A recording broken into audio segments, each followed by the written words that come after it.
الحمد لله نحمده ونصلي على رسوله الكريم اما بعد فاعوذ بالله من الشیطان الرجیم بسم اللہ الرحمن الرحیم۔ لوط علیہ السلام کو اللہ نے کیسے بچایا اس عمل سے، آگے جو جتنے انبیاء کے مختصر واقعات ہیں نا، ان میں جو پیغام قرآن دینا چاہ رہا ہے وہ ہے دعا کی فضیلت۔ وہ کیا ہے؟ دعا کی فضیلت۔ تبھی قرآن کہتا ہے وَنُوحًا إِذْ نَادَى مِن قَبْلُ، نوح نے بھی ہمیں پکارا۔ نوح علیہ السلام 950 سال دعوت دے رہے ہیں اور قوم کے ایمان کی کوئی امید نہیں ہے اور دھمکیوں پہ دھمکیاں، تو ناکامی کے نقشوں میں نوح علیہ السلام نے اپنے رب کو پکارا۔ قرآن کہتا ہے فاستجبنا لہ، ہم نے نوح کی پکار کو قبول کیا۔ آج بہت سے لوگ کہتے ہیں ہم دعائیں مانگتے ہیں قبول نہیں ہوتی۔ بھائی قبول ہوتی ہے اس ٹائم پہ جس ٹائم پہ اللہ چاہے۔ یہ چھوڑ دو کہ قبول ہو رہی ہے کہ نہیں ہو رہی۔ کتنے لوگ کہتے ہیں فلسطین کے لیے کب سے دعائیں مانگی جا رہی ہیں، حرم میں بھی مانگی جا رہی ہیں دعائیں۔ ایک تو ہمارے یہاں پروپیگنڈا بہت ہے، بہت سے لوگ کہہ رہے ہیں فلسطین کے لیے حرم میں دعا نہیں مانگی جا رہی، بک گئے ائمہ حرم۔ میں جب ابھی عمرہ کرنے گیا تو پہلی تراویح میں ہی فلسطین کے لیے دعا مانگی ہے انہوں نے۔ سوشل میڈیا بہت بڑا عذاب ہے، میں آپ کو بتاؤں۔ اتنی دجال کے آنے کی ہمیں بالکل ضرورت ہے ہی نہیں، جو لمبا پھینکتے رہو نا، بس پھینکتے رہو۔ میں نے تو یہ فیصلہ کیا ہے جب تک کوئی چیز اپنی آنکھوں سے نہ دیکھ لو نا تبصرہ ہی نہیں کرو۔ جو اٹھا کے فیس بک پہ جس کا جو ٹھڑک نکالنی ہوتی ہے نکال کے، میں پہلا دن تراویح کرتا ہوں، اسی میں پہلے دن ہی فلسطین کے مظلوموں کے لیے وہ جو تراویح میں دعا وتر میں دعا مانگتے ہیں، پہلے دن ہی دعا مانگی۔ میں نے کہا لو بھائی، ابھی ہم کل کلپ دیکھ رہے تھے کہ دعائیں فلسطین کو لیے دعا نہیں مانگی جا رہی۔ تو جو کیا کہہ رہا تھا میں، ہاں لوگ کہتے ہیں اتنے عرصے سے ہم دعائیں مانگ رہے ہیں قبول نہیں ہو رہی، اس چکر میں بہت سے لوگ دعا مانگنا چھوڑ دیتے ہیں۔ یہ مت کرو۔ بنی اسرائیل کتنے عرصے سے دعا مانگ رہے تھے، پھر اللہ نے موسیٰ کو بھیجا کلیم اللہ۔ پھر موسیٰ کے آنے کے بعد حضرت موسیٰ نے بھی دعائیں مانگی ہوں گی، راتوں کو اٹھ کے بنی اسرائیل نے اور مانگی ہوں گی، لیکن ظلم کم ہونے کے بجائے بڑھتا جا رہا۔ تو کیا موسیٰ علیہ السلام نے دعائیں مانگنا چھوڑ دی ہے بھائی؟ یا موسیٰ اوذینا من قبل ان تأتینا ومن بعد ما جئتنا، اے موسیٰ تیرے آنے سے پہلے بھی ظلم، تیرے آنے کے بعد بھی ظلم، کوئی فائدہ نہیں ہو رہا۔ حضرت موسیٰ کیا کہہ رہے ہیں؟ بہت مزہ آتا ہے مجھے اس آیت کے پڑھنے میں۔ بنی اسرائیل نا بڑی قسم پرسی سے حضرت موسیٰ کے پاس آئے، یا موسیٰ اوذینا من قبل ان تأتینا، اے موسیٰ تیرے آنے سے پہلے بھی عذاب میں تھے، ومن بعد ما جئتنا، تو نجات دہندہ بن کے آیا ہے، لیکن تیرے آنے سے ہمیں کوئی فائدہ نہیں ہوا۔ مطلب کہ ہم تو دعائیں مانگ رہے ہیں، سب کچھ کر رہے ہیں، پھر بھی فائدہ نہیں ہو رہا۔ موسیٰ نے جواب میں کیا کہا؟ یا قوم ان الارض للہ استعینوا باللہ واصبروا، دیکھو اللہ سے مدد مانگتے رہو جیسے اب مانگ رہے ہو، اور صبر بھی کرتے رہو ساتھ ساتھ۔ دعا صبر کے بغیر نہیں ہوتی۔ یا قوم استعینوا باللہ واصبروا، اے میری قوم اللہ سے دعائیں مانگتے رہو اور صبر کرتے رہو۔ آگے دلیل کتنی شاندار دی ہے۔ سوال پیدا ہوتا ہے بھائی یہ کام تو ہم پہلے سے کر رہے ہیں نا، رزلٹ تو کوئی آؤٹ ہو نہیں رہا، آپ تو وہی کام کا حکم دے رہے ہو جو ہم پہلے سے کر رہے ہیں۔ ہم یہ کہہ رہے ہیں دعا قبول نہیں ہو رہی، آپ کہہ رہے ہیں دعا کب مانگو، مانگ رہے ہیں پہلے سے۔ اس اشکال کا موسیٰ نے جو جواب دیا علیہ السلام نے، ان الارض للہ یورثها من یشاء من عبادی، اے میری قوم زمین فرعون کی نہیں ہے، یہ گریوی میں فرعون کو ملی ہوئی ہے۔ زمین کا بادشاہ کون ہے؟ اللہ ہے۔ تو جب اللہ ہے وہ جب چاہے گا سیکنڈوں میں چھین لے گا اس سے، وہ نہیں چھین رہا، اس میں کوئی حکمت ہے۔ تو جو اللہ کا کام ہے وہ اللہ کو کرنے دو، جو تمہارا کام ہے وہ تم کرو۔ ہمارا کام ہے بھکاریوں کی طرح، اس کا کام ہے زمین چھیننا، ہم اپنا کام کریں گے اور وہ اس کو اس کا کام کرنے دو، کیونکہ مالک وہ ہے، جب چاہے گا سیکنڈوں میں چھین لے گا۔ ان الارض للہ یورثها من یشاء من عبادہ، وہ اللہ جس کو چاہتا ہے زمین کا مالک بنا دیتا ہے۔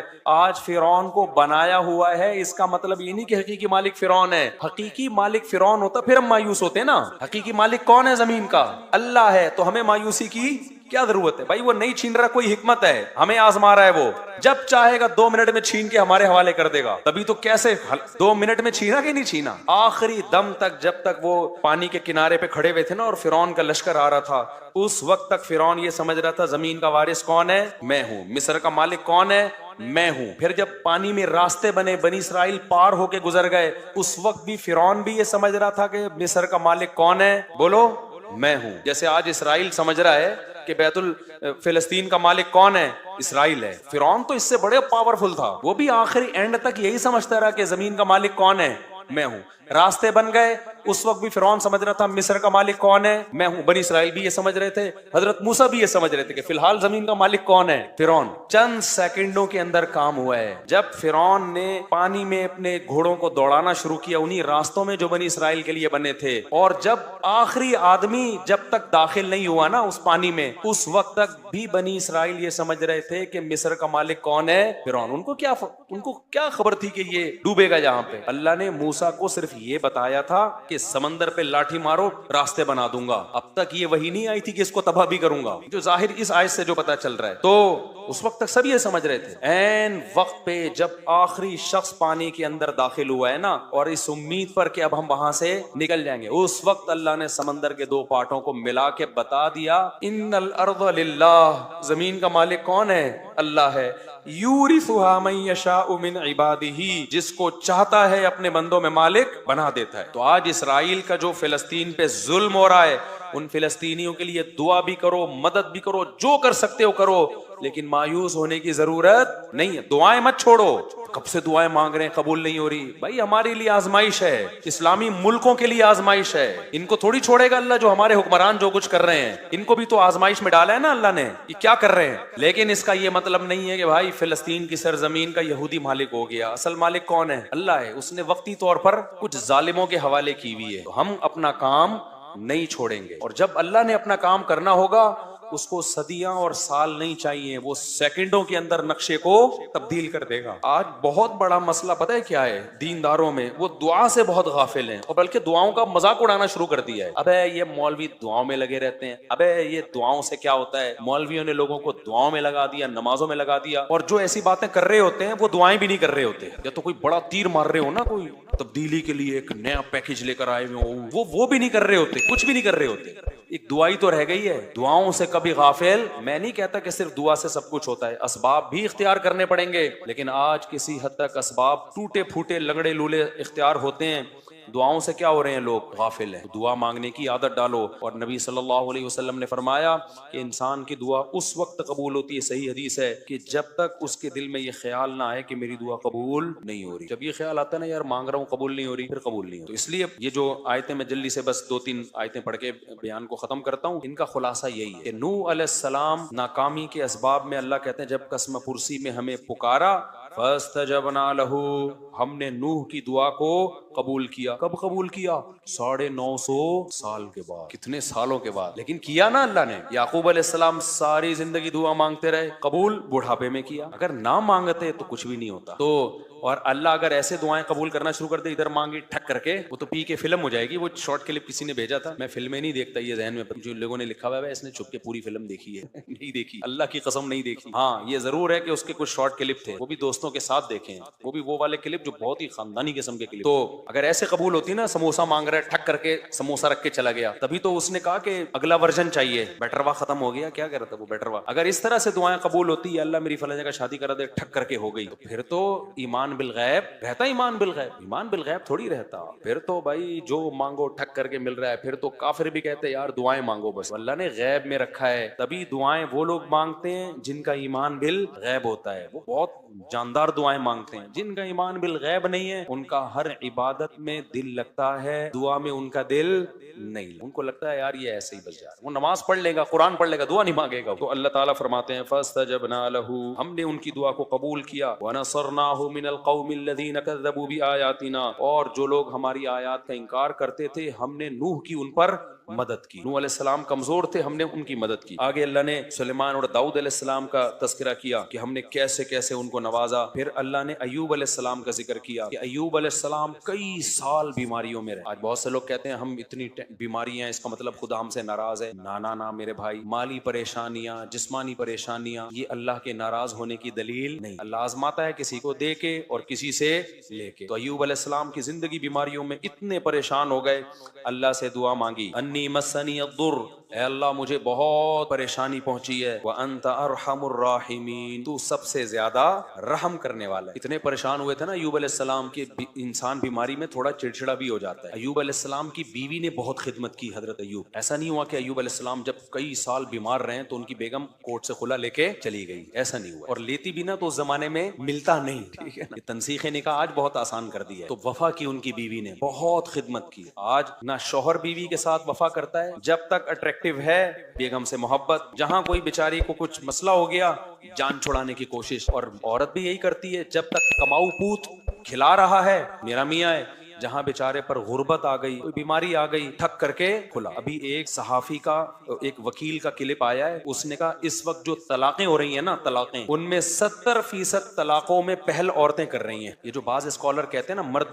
جلد بازی میں طلاقیں دیتے ہیں، کم ہے ریشو، عورتوں کا جلد بازی میں خلا لینے کا ریشو زیادہ ہے۔ سرکار نے یہ بھی الزام لگایا تھا نا کہ مرد دھڑ دھڑ دھڑ دھڑ جب چاہیں طلاقیں دیتے ہیں، حالانکہ ایسا ہوتا نہیں ہے، ایسا ہو رہا ہوتا سارے رنڈوے بیٹھے ہوئے ہوتے ہیں یہاں پہ، طلاقیں بہت ہو رہی ہیں لیکن برداشت کرنے والے مردوں کا ریشو طلاقیں دینے والے مردوں سے بہت زیادہ ہے، بہت زیادہ ریشو ہے۔ اتنے مرد میں اللہ نے برداشت زیادہ رکھی ہے۔ خواتین کو خلا کا جو یک طرفہ خلا کا اختیار دے دیا نا، اس کے نتیجہ میں نہیں، کوئی مولوی نہیں کہہ رہا، ایک وکیل کہہ رہا ہے، وکیل کہہ رہا ہے، لبرل وکیل ہے، وہ کہہ رہا ہے بھائی جو رجسٹرڈ طلاقیں ہیں ان میں 70% کس کی طرف سے ہیں؟ خواتین، کیونکہ برداشت ختم، ذرا سا مسئلہ ہوا ٹھک کر کے عدالت سے خلا لیا، پتلی گلی سے نکلی تو خاندانی نظام گیا تیل لینے، برباد ہو گیا۔ تو ایوب علیہ السلام کی بیوی نے اس بیماری میں ایوب علیہ السلام کی بہت خدمت کی، تھوڑی سی خدمت میں اونچ نیچ ہو گئی، ظاہر انسان بیمار ہوتا ہے غصہ جلدی آتا ہے۔ حضرت ایوب علیہ السلام نے کہا کہ میں ٹھیک ہوا نا تجھے 100 کوڑے ماروں گا، غصے میں، اور قسم اٹھا لی ٹھیک ہوا نا، کہیں اونچ نیچ ہو گئی ہوگی۔ بعد میں حضرت ایوب کو بڑی ندامت ہوئی کہ یہ تو بڑی وفادار بیوی ہے، لیکن قسم بھی اٹھا چکا ہوں، اب قسم بھی تو اللہ کے نام کی ہوتی ہے نا، تو اب قسم بھی اٹھا لی ہے، قسم توڑنا بھی بہت بڑا جرم ہے، اور بیوی کو کوڑے مارنا بھی اچھا اتنی اچھی بیوی ہے بھائی۔ تو اللہ نے حضرت ایوب علیہ السلام کو ہیلا بتایا، خذ بیدک ضغثا، دیکھو اللہ کی نظر میں ان کی بیوی کا کتنا بڑا مقام تھا۔ یہ تو ایک جزوی واقعہ ہے، اللہ حضرت ایوب کو بتا دیتا ان کا پرسنل معاملہ ہے، کیا ہیلا بتایا کہ ایک جھاڑو لو جس میں 100 تنکے ہوں، ایک ہی دفعہ میں لگا دو، بس قسم کیا ہو جائے گی، اور بیوی کو بتا دیں گے بھائی بیگم میں مارنا نہیں چاہتا لیکن ایک قسم ہے اس کے کفارے سے بچنے کے لیے۔ تو جب پہلے سے بتا کے یہ سب کچھ کیا جائے تو بیگم کو انسلٹ محسوس نہیں ہوتی۔ تو اللہ نے کہا کہ ایک 100 سیخیں لو اور جگا کے ایک ہی دفعہ یوں کر کے لگا دو، 100 لگ گئے نا، بس ختم، کافی ہے اتنا۔ تو یہ تو پرسنل معاملہ تھا نا حضرت ایوب کا، اللہ نے اس کو قرآن کا حصہ بنا دیا۔ اس سے پتہ چلتا ہے کہ اللہ کو وفادار بیوی اتنی پسند ہے کہ اللہ اپنے پیغمبر کو ہیلا بھی بتا رہے ہیں اور اس کو قرآن کا حصہ بھی بنا رہے ہیں، یہ بتانے کے لیے کہ یہ پروٹوکول ایوب علیہ السلام کی بیوی کو میں نے دیا ہے۔ اور یہ طریقہ بھی بعض دفعہ مفتی ہیلے بتا رہے ہوتے ہیں نا، مفتی جو غلط مفتی بھی ہیلے بتا رہے ہوتے ہیں بعض دفعہ، ابے تو ایسا کر، حلالوں کے ہیلے جیسے بتا رہے ہوتے ہیں، اور بعض دفعہ ہیلے ایسے بتا رہے ہوتے ہیں کہ زکات کے ہیلے، غریب کو دے 1 کروڑ روپے، اس نے لیا مالک بن گیا، اس پہ ہدیہ لے لے، جلیبیاں کھا بیٹھ گئے، بھائی ہو گیا نا، بھائی آپ نے اس کو مالک بنایا، زکات ادا ہو گئی، اب اس کی مرضی، جس کو چاہے دے، وہ اپنی خوشی سے اگر آپ کو دے دے تو ہو گیا نا۔ کل ایک بندہ آیا کہہ رہے ہمارے مدرسے کے طلبہ ہیں، زکات لیتے ہیں ہم لوگ، طلبہ کو مالک بنا کے پھر ہم مدرسے کی تعمیر میں لگا سکتے ہیں؟ میں نے کہا نہیں لگا سکتے۔ جب طلبہ کو مالک بنا دیا، زکات تو ادا ہو گئی، میں نے کہا تو تجھے کوئی اتنی بڑی رقم دے اور مالک بنا کے اور پھر واپس لے تو دے کے دکھا واپس، بولے جب میں ہوں تو میں کیوں دوں؟ وہ بچہ کو پتا ہے میں ایویں ڈرامے بازی ہو رہی ہے میرے ساتھ، اس کو ہیلا کہتے ہیں نا، یہ ناجائز ہیلا ہے۔ بچے کو پتا ہے ورنہ 1 لاکھ روپے کسی بچے کو دو، وہ کہے گا میں پاگل ہوں، میں مدرسے کی دیوار میں لگاؤں، میرے PCO مثلا میرا ابا غریب میری اماں غریب، یہ ناجائز ہیلا ہے۔ تو جیسے بعض 2 نمبر قسم کے مفتی غلط ہیلے بتا رہے ہوتے ہیں، لیکن یہاں ہیلا کون بتا رہا ہے؟ اللہ۔ کس کو؟ پیغمبر کو۔ کس کو بچانے کے لیے؟ ان کی بیوی کو بچانے کے لیے۔ تو جو بھی وفادار ہوگا، میاں ہو یا بیوی، اللہ کو وفاداروں کی قدر ہے۔ مشکلات میں مارکیٹ سے شارٹ ہونے والوں کی اللہ کو قدر نہیں، کہ جب حالات اچھے تھے تو بہت بہترین میاں، حالات جہاں خراب ہوئے تو مارکیٹ سے ایک دم شارٹ۔ جج بیٹھا ہوا ہے ٹھپے لگانے کے لیے، جج جیسی کسی کی بیوی جائے نا، جج کی بیوی کو بھی کوئی اور جج طلاق دے رہا ہے آج کل، پورا سیٹ اپ ہی بڑھ گیا۔ جلدی میں بتاتا ہوں وہ مسئلے بھی، ابھی صبر کریں۔ اچھا میرے بھائی جلدی سے، میں یہ بہت مزے کی آیتیں ہیں یار، یہ مجھے تو بڑا مزہ آتا ہے۔ آگے اللہ کہتے ہیں دیکھو ہم نے اس مصیبت سے ایوب کو نکالا اس دعا کی برکت سے، اس سے پتہ چلتا ہے اللہ دعائیں قبول کرتا ہے۔ پھر آگے اللہ فرماتے ہیں کہ وَظَنُّونِ إِذْ ذَهَبَ مُغَاضِبًا، اس میں تو بڑا ہی مزہ آتا ہے پڑھنے میں۔ اللہ کہتے ہیں مچھلی والے کو بھی یاد کرو، مچھلی، اللہ نے یونس علیہ السلام کا نام کیا رکھ دیا؟ مچھلی والا۔ یہ بھی محبت ہے اللہ کی اپنے پیغمبروں سے، حالانکہ یونس علیہ السلام تو فرار ہو کے گئے تھے اللہ سے پوچھے بغیر، اور مچھلی نے کھا لیا، یہ سب تو بطور سزا کے ہوا ہے، لیکن پتہ چلتا ہے یہ دیکھنے میں سزا تھی، حقیقت میں سزا نہیں تھی۔ ہمارے حضرت اس کو اپنے الفاظ میں بتاتے تھے، یہ محبت کی چٹکی ہے۔ چٹکی کی دو قسمیں ہوتی ہیں، ایک کسی کو تکلیف دینے کے لیے چٹکی لی جاتی ہے، ایک محبت میں چٹکی لی جاتی ہے۔ چیخیں دونوں میں سیم نکلتی ہیں، کیا خیال؟ چیخیں دونوں میں کیا ہوتی ہیں؟ سیم، لیکن جذبات دونوں میں بالکل ڈیفرنٹ ہوتے ہیں۔ تو اللہ بعض دفعہ پیغمبروں کو سزا بھی دیتے ہیں، تو وہ دیکھنے میں سزا ہوتی ہے، حقیقت میں وہ سزا نہیں ہوتی۔ اب دیکھو یونس علیہ السلام کے ساتھ یہ والا معاملہ نہ ہوتا تو یونس علیہ السلام کا شاید قرآن میں تذکرہ ہی نہ ہوتا، اور آپ کا نام اللہ مچھلی والا رکھتے ہی نہیں، مچھلی والا ہی نام نہ رکھتے۔ یہ ایسے ہے جیسے حضرت علی رضی اللہ تعالیٰ عنہ ایک دفعہ لیٹے ہوئے تھے نا مٹی میں، حضرت فاطمہ سے کچھ ناراضی ہوئی تو آپ چلے گئے، تو کچھ جیسے میاں بیوی میں ہوتی ہے بعض دفعہ، تو کہیں لیٹ گئے جا کے، تو نبی جب گئے نا تو پورے مٹی پہ لیٹے ہوئے تھے نا، مٹی لگی ہوئی تھی، تو حضرت علی کو نبی نے فرمایا ابو تراب، مٹی والا۔ اب یہ لفظ بظاہر توہین ہے، لیکن حضرت علی کو اندازہ ہو گیا، یقین تھا کہ یہ توہین کی نیت سے نہیں ہے، یہ کیا ہے؟ محبت کی۔ تو حضرت علی نے اپنی کنیت ہی ابو تراب بنا لی، مٹی والا۔ تو بعض لفظ بذات خود تعظیم کے نہیں ہوتے، لیکن جب کسی بڑے کی زبان سے نکلتے ہیں تو وہ کیا بن جاتے ہیں؟ وہ تعظیم والے لفظ بن جاتے ہیں۔ اچھا وقت ہمارا بہت ہو گیا ہے، تو یہ حضرت یونس علیہ السلام کا جو ہے نا ہم انشاءاللہ کل پڑھیں گے۔ یونس علیہ السلام کا آگے اللہ نے زکریا علیہ السلام کا، ان سب کا حاصل یہی ہے کہ سب مشکلات میں تھے اور کس کو پکارا انہوں نے؟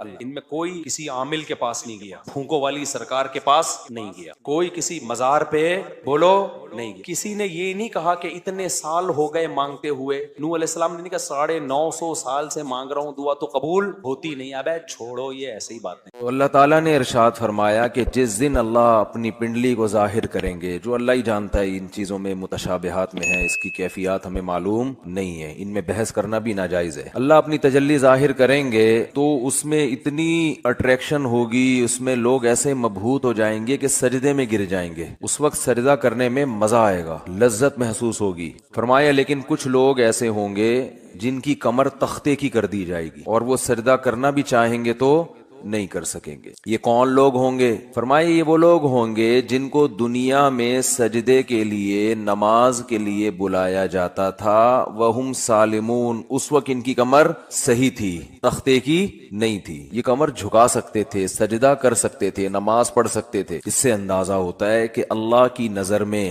دنیا میں جب ہمیں سجدے کے لیے بلایا جاتا ہے تو ہم اس کو ہلکا لیتے ہیں، لیکن اللہ کی نظر میں اس کی بہت بڑی قیمت ہے، بہت ویلیو ہے اللہ کی نظر میں اس کی۔ اس لیے خوب اچھی طرح سمجھ لیں کہ نماز کو ہلکا نہیں سمجھنا چاہیے۔ آج ہمیں بے نمازیوں کے بارے میں افسوس نہیں ہوتا، وہ تو پڑھتے ہی نہیں ہیں۔ نمازیوں کے بارے میں افسوس ہوتا ہے کہ جو نمازی بھی ہے نا تو وہ بھی اپنی نماز کی ایسے حفاظت نہیں کرتے جیسے اللہ نے حکم دیا ہے۔ انہوں نے بھی ایک سائیڈ میں ایک چیز رکھا ہوا ہے کہ جب سارے کاموں سے فارغ ہو گئے تو چلو کیا پڑھ لیتے ہیں؟ نماز پڑھ لیتے ہیں۔ یہ جو قرآن میں اللہ نے فرمایا یوم یدع وہم کیا ہے؟ یوم یکشف عن ساق ویدعون الی السجود فلا یستطیعون خاشعۃ ابصارهم ترہقهم، نہیں یہ آیت میں یوم یکشف عن ساق ویدعون الی السجود فلا یستطیعون، آگے کیا ہے؟ خاشعۃ ابصارهم ترہقهم ذلہ وقد كانوا يدعون الى السجود وهم سالمون۔ فرمایا دنیا میں انہیں سجدے کے لیے بلایا جاتا تھا، تو یہ کب بلایا جاتا ہے؟ اذان۔ بھائی یہ بہت بڑا المیہ ہے یار، دیکھو گاڑیاں غلط نہیں پارک کیا کرو۔ میں دیکھتا ہوں یہاں مدرسے کے گیٹ کے آگے کئی بار لوگوں نے گاڑیاں کھڑی کی ہیں۔ اتنی تو انسان میں سینس ہوتی ہے کہ جب گیٹ کھلے گا مدرسے کا تو اندر سے جو گاڑی باہر کیسے نکالے گا؟ یعنی یہ تو نبی صلی اللہ علیہ وسلم نے فرمایا کہ ایمان کا آخری درجہ یہ ہے، یہ حدیث خوب غور سے سنیں، ایمان کا آخری درجہ یہ ہے کہ راستے سے تکلیف دہ چیز کو ہٹایا جائے۔ کوئی بھی چیز جو لوگوں کو تکلیف پہنچا رہی ہے اس کو کیا کرو؟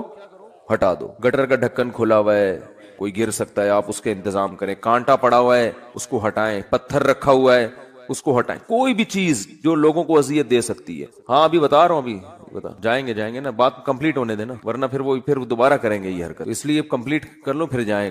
تو راستے میں تکلیف دہ چیز جو نہیں ہٹاتا نا اس کو نبی نے ایمان سے خارج کیا ہے۔ سوچو وہ کتنا بڑا گویا کہ کافر ہوگا جو تکلیف دہ چیز راستے میں ڈالتا ہے. تو گاڑی غلط پارک کرنا، بائک غلط پارک کرنا، یہ تکلیف دہ چیز ڈالنا ہے کہ نہیں ہے؟ کانٹے سے اتنی تکلیف نہیں ہوتی، لوگ اکثر سنبھل کے ہی چل رہے ہوتے ہیں، لیکن گاڑیاں اس طرح روزانہ میرے ساتھ ایسا ہو رہا ہے روزانہ کہ یہاں آپ گلی میں گاڑی موڑنے کی کوشش کرو نہیں موڑ سکتے. کسی نے کارنر پہ گاڑی ایسے کھڑی کی ہوگی کہ گاڑی دوسری گاڑی جو آئے گی ٹرن ہی نہیں ہو سکتی. اور یہ دیندار لوگ زیادہ معذرت کے ساتھ کر رہے ہوتے ہیں. ہمارے ہاں جو جتنا بے ڈھنگا ہوگا نا اس کو سمجھا جاتا ہے اتنا نیک ہے، جتنا بے ڈھنگا ہوگا نا. میں جب گیا نا حضرت مفتی رشید احمد صاحب رحمہ اللہ کے پاس، ان کے شاگردوں کے پاس، میرے پاس 125 تھی، میں نے دیوار کے ساتھ لگا دی بائک، تو وہ کہیں جھانک رہے تھے، انہوں نے کہا بالکل چپکاؤ. میں نے کہا یہ عجیب بات کر رہے ہیں بھائی، راستہ تو ہے نا بھائی، راستہ اتنا تو ہم نے بائک پارک کی ہے کہ راستہ تو ہے. انہوں نے کہا نہیں راستہ نہیں، کھلا راستہ ہونا چاہیے لوگوں کے پاس گزرنے کا. تو جب آپ مکمل دیوار کے ساتھ بائک کو چپکا کے کھڑا کر سکتے ہو تو آپ نے اس کی دم باہر کو کیوں نکالی ہوئی ہے؟ تو میں نے کہا یار عجیب ٹائپ کے لوگ ہیں یہ تو بہت سختی کیا کرتے تھے. تو راستے سے تکلیف دہ چیز جو نہ ہٹائے وہ ایمان سے خارج ہے، تو جو راستے میں تکلیف دہ چیز ڈالے وہ کتنا بڑا بے ایمان ہوگا معذرت کے ساتھ. تو ابھی تو آپ لوگوں سے غلطی سے اس لیے میں کہہ رہا ہوں کہ اب جس نے غلط گاڑی پارک کی وہ اٹھے گا ہی نہیں نا ہمیں اپنے بے ایمان کا فتویٰ لگا دیا. تو ہم اچھا گمان رکھتے ہیں آپ نے جان کر نہیں کیا ہوگا، غلطی سے کیا ہوگا، بلکہ آپ نے گاڑی صحیح پارک کی ہوگی یا بائک صحیح پارک کی ہوگی، کسی نے ہٹا دی ہوگی. جن نے غلط پارک کی ہے جا کے ذرا گلی کھولے، جا کے اڑ جائیں. ہم لوگ دیکھ بھی نہیں رہے، آنکھیں بند کر لو بھائی، ہم نہیں دیکھ رہے. شاباش شاباش. اور آئندہ اس سے